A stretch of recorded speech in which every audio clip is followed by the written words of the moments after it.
10th class students, आज मैं आपको द्विघात समीकरण की प्रश्नावली 4.3 का 8वां क्वेश्चन सॉल्व करके समझाती हूँ।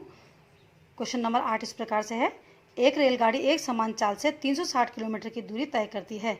यदि यह चाल 5 किलोमीटर प्रति घंटा अधिक होती तो वह उसी यात्रा में 1 घंटा कम समय लेती।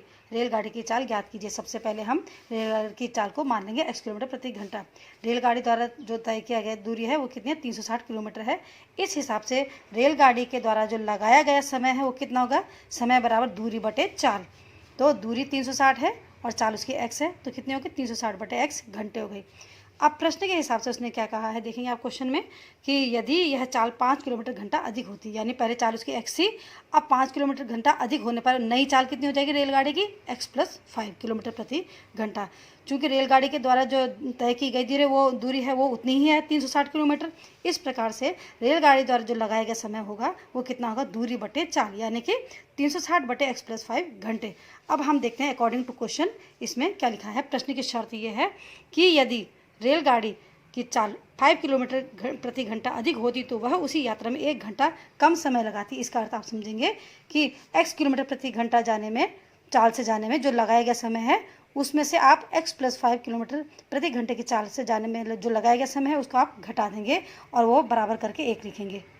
अब बच्चों आप लोग इस बात को ध्यानपूर्वक समझेंगे कि जब रेलगाड़ी की चाल x थी तो उसको अधिक समय लग रहा था अपने गंतव्य पे पहुंचने पे, लेकिन अब उसकी चाल जो है बढ़ गई है, यानी कि x + 5 हो गई है। तो अब जब रेलगाड़ी की स्पीड बढ़ गई है तो उसको अपने गंतव्य में पहुंचने पे क्या होगा? अब टाइम कम लगेगा।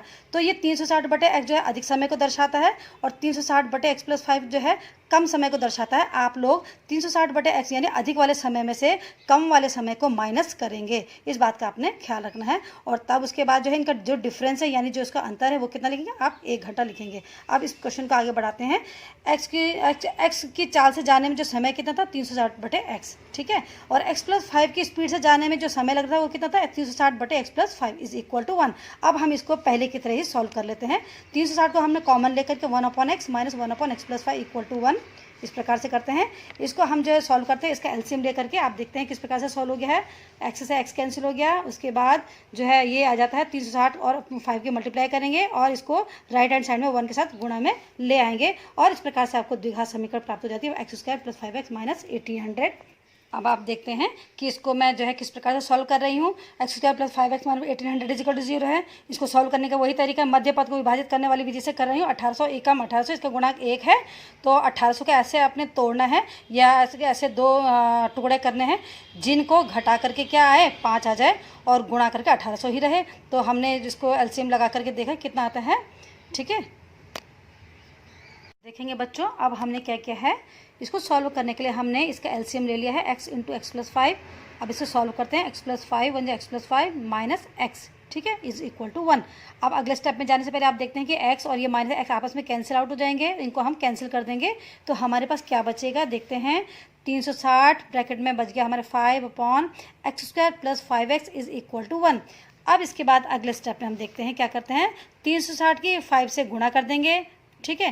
360 और 5 के हम क्या कर देंगे? गुणा कर देंगे, तो 1800 आ जाएगा, ठीक है। और हर में क्या है? x² + 5 है। इसको हम अगले स्टेप में जा करके इसको राइट हैंड साइड में 1 के साथ मल्टीप्लाई कर देंगे तो हमारे पास आ जाएगा द्विघात समीकरण इस प्रकार से आएगी x² + 5x - 1800 = 0। अब इसके बाद जो है आपको सॉल्व करना है द्विघात समीकरण को।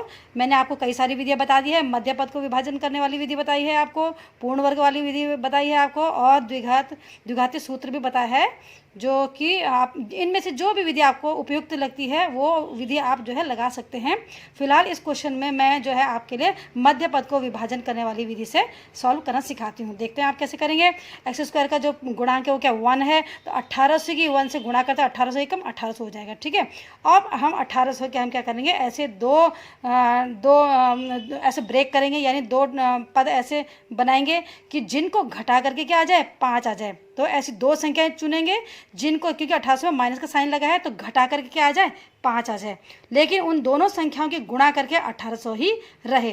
तो इस प्रकार से जब हमने इनके गुणनखंड करके देखा तो हम क्या पाते हैं कि 45x और 40x यानी 45 और 40 ऐसे हैं दो संख्या है जिनको आप देखें घटाएंगे तो क्या आएगा 5 आ जाएगा कि नहीं आएगा, और 45 और 40 की गुणा करेंगे तो क्या आएगा 1800 आ जाएगा। इस प्रकार से जो मध्य पद 5x वो दो पदों में विभक्त हो गया, 45x और -40x। बाकी सब पद हमने वैसे ही लिखे हैं, -1800 = 0। अब हम फर्स्ट को और सेकंड को कॉमन लेते हैं, देखते हैं आप x कॉमन आ गया x + 45, इन दोनों में कॉमन क्या आएगा -40 कॉमन आ गया x + 45 = 0। अगेन कॉमन हो जाता है x + 45, दोबारा से कॉमन आ गया है x - 40 = 0। अब देखते हैं कि हमारे पास दो जो ब्रैकेट आ गए हैं जो 0 के इक्वल है, यानी या तो ये ब्रैकेट = 0 या फिर ये ब्रैकेट = 0। तो पहले हम इसको लेते हैं x + 45 अगर = 0 होगा तो x की वैल्यू क्या होगी -45। इसी प्रकार x - 40 = 0 होगा तो x की वैल्यू क्या आएगी 40 आ जाएगी। x = -45 को हम छोड़ देंगे क्योंकि चाल रेलगाड़ी की जो है चाल ऋणात्मक नहीं हो सकती है। इस प्रकार से x = 40 लेंगे तो इस प्रकार से हम देखते हैं रेलगाड़ी की चाल कितनी आती है कि 40 किलोमीटर प्रति घंटा। हम x किसको माने थे रेलगाड़ी की चाल को। इस प्रकार से रेलगाड़ी की चाल कितनी आ जाती है x किलोमीटर प्रति घंटा आ जाती है।